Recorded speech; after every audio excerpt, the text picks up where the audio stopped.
Starship experiences yet another challenging journey. China launches a surprise lunar mission, and we uncover the key to successfully cultivating plants in space.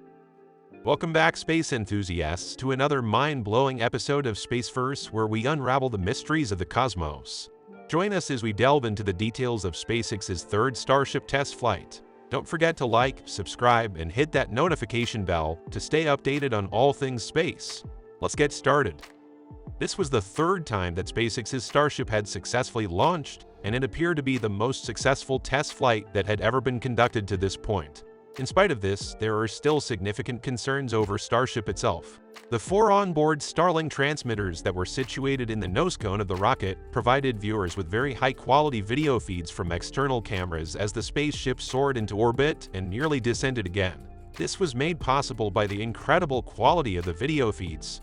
As was the case with this particular test flight, the second one began with a very smooth takeoff.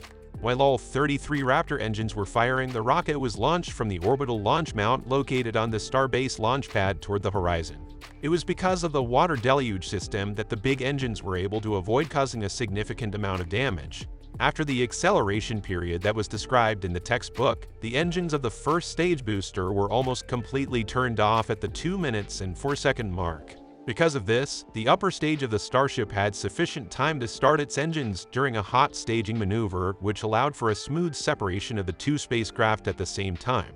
In light of the fact that the rocket burst just here at this same location the first time around, the subsequent events will influence what happens to it. A full U-turn is performed by the booster as a result of the energy that is generated during the hot stage. At the same time, the primary engines change direction in order to get ready for a boost return burn. Unlike the second flight, this was the first mission in which all 13 inner Raptors were able to successfully relight, which made it possible for the booster to slow down and return to the Gulf of Mexico where it had originated. There is a significant difference between the rate at which the rocket is falling and the rate at which a typical Falcon 9 would descend into the atmosphere. Instead of having to perform a reentry burn, which would further reduce the rocket's velocity and protect it from impact with the atmosphere, the Super Heavy just free falls from orbit like a lawn dart. This reduces the amount of energy that the rocket is able to absorb. The rocket will no longer be required to go through a reentry burn as a result of this. When traveling at speeds greater than 1,000 kilometers per hour, the rocket starts to break through the top layer of clouds and issues start to appear. As the rocket begins to pitch and roll in the air, the onboard camera shows a close-up shot of one of the 4 aerodynamic grid fins. This fin is exerting a great deal of effort in an effort to maintain the rocket's stability. At the same time, the booster engines are supposed to carry out the last landing burn, but only 3 of the 13 Raptors return. 2 of them are located in the center cluster, and the third one is located in the middle ring. Despite this, they have a long lifespan because they begin to drop out of school very immediately after they are enrolled. When the engine fails and aerodynamic instability begins to set in, the video feed from the Super Heavy is cut off at this precise moment.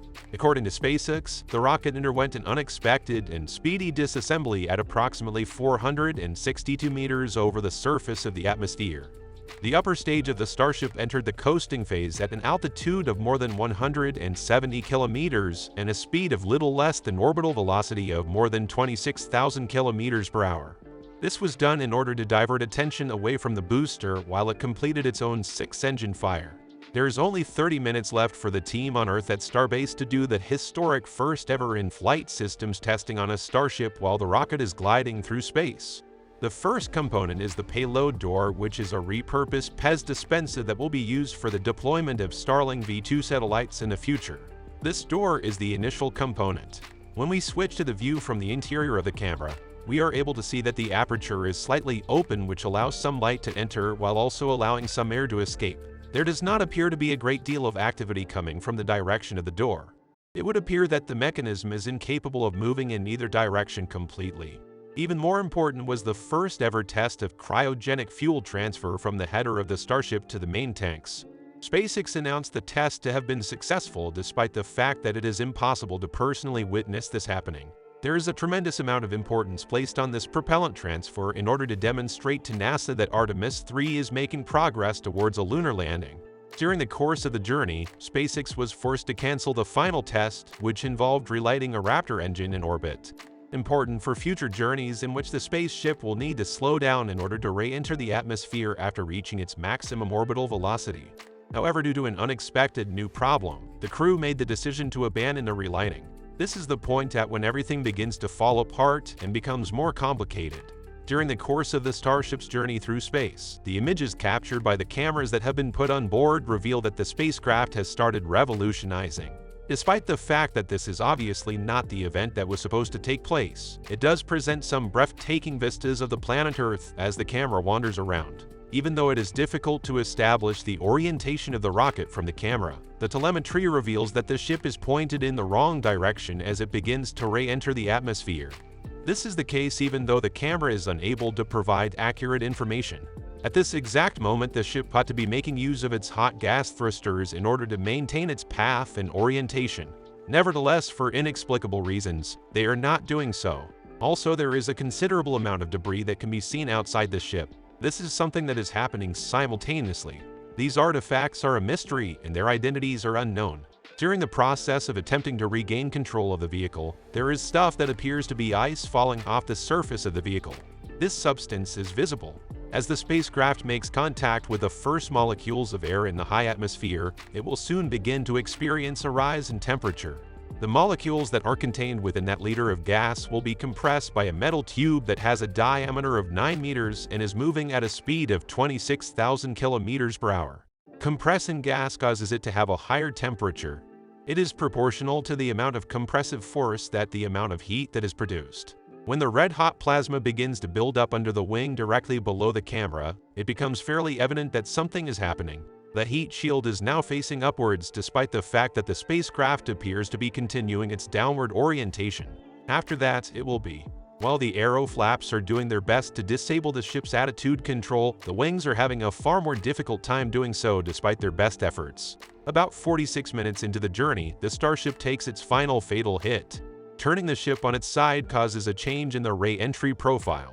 Now the hot plasma beneath the heat shield is engulfed in flames, engulfing the rocket from side to side and even into the engine bay. A massive explosion ensues as the rocket turns around once more. There are some noticeable drops in video quality as the ship keeps stumbling through the air. Brutal fumes and glowing metal are all that are visible to the naked eye. However, the ship's speed remains 26,000 kilometers per hour, unabated despite all of this. About 65 kilometers above the surface, Starship lost touch when the air surrounding it thickened further.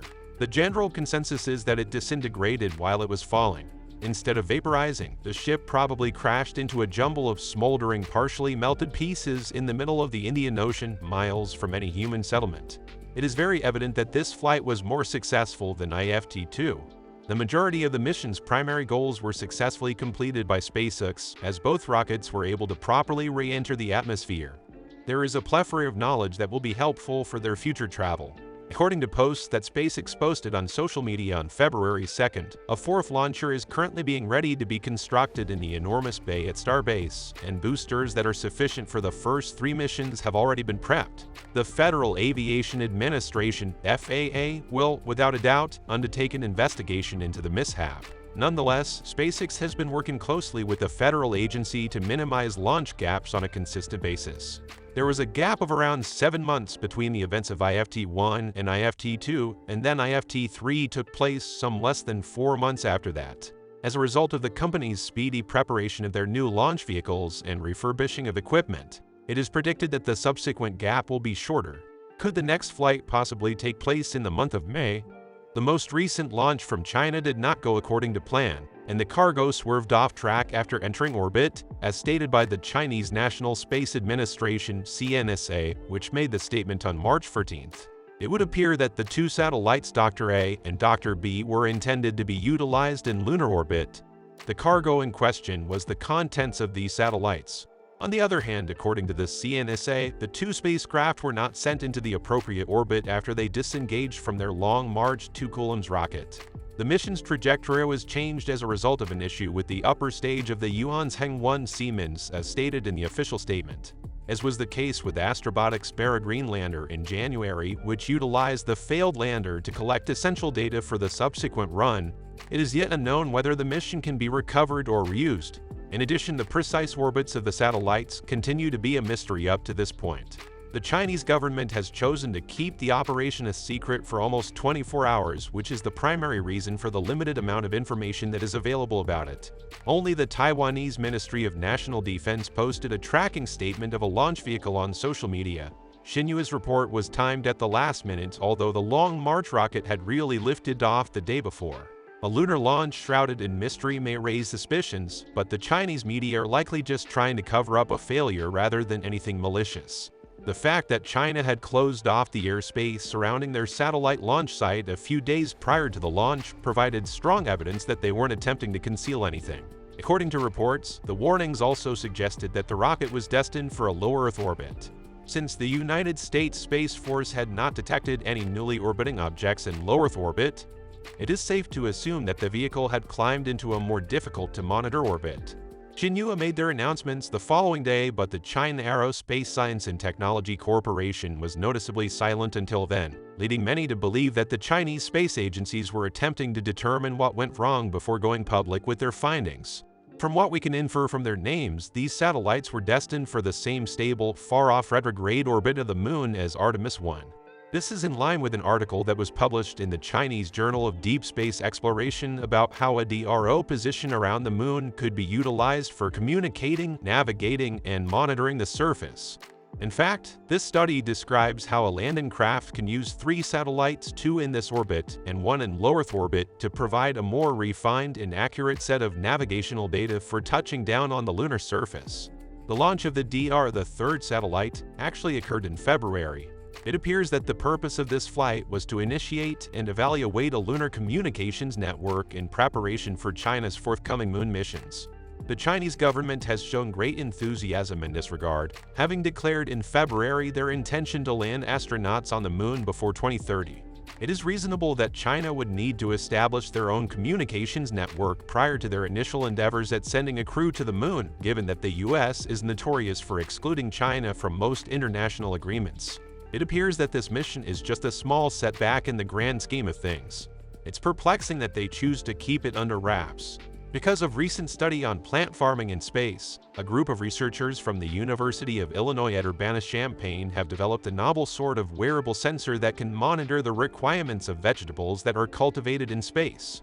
It was given the moniker SPEARS 2, which stands for the Stretchable Polymer Electronics-Based Autonomous Remote Strain Sensor, by the group that was responsible for its development. Both Ying Dao, a professor of biomolecular engineering, and Andrew Leakey, a professor of plant biology, have spent the better part of 3 years working on the development of a polymer-based electrical device that is capable of wirelessly transmitting the requirements of the growing food supply while simultaneously stretching along with the plant. Because it is possible that the astronauts' long-term subsistence will be dependent on these crops, it was necessary for them to create a sensor that could resist variable temperatures and humidity levels expand by more than 400%, remain connected, and keep a watch on them. It was extremely difficult to print and build an acceptable structure that was free of the internal microstructures that comprise this sensor from forming large inflexible crystals. This was the case despite the initial hope that the problem would be handled in a matter of months. At long last, the committee came to a conclusion regarding a film-like architecture that would be capable of managing the expansion without encountering this issue. It is an exciting technical advance in our ability to perform precise, non-invasive measurements of plant growth in real time, according to the scientific investigator. The next thing that the group needs to do is run trials in order to figure out the most effective method of attaching its sensor to plants that grow outward rather than simply crops that grow upward, such as maize. Although there has been a substantial amount of work done since the 2010s to figure out how CRS may be made sustainable in low-gravity environments, space groups have been attempting to cultivate plants in microgravity for quite some time now. There are 3 separate ways in which a plant's roots, stems, and leaves develop when there is no force of gravity acting upon them. In the presence of space, even the most fundamental activities like as watering a plant become more difficult to accomplish because of the increased humidity and gases that plants take in and exhale. However, if our space journeys continue to expand beyond the orbit of Earth, we will need to look into ways to cultivate food in a way that is environmentally friendly while we are in space. With the help of sensors such as SPEARS 2, we are coming closer and closer to that reality. A heartfelt thank you for being here with us today as we come to the end of our journey at Spaceverse. Your support is what drives our investigation of the cosmos.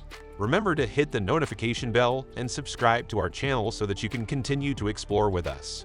See you until the next time we cross paths in the cosmos.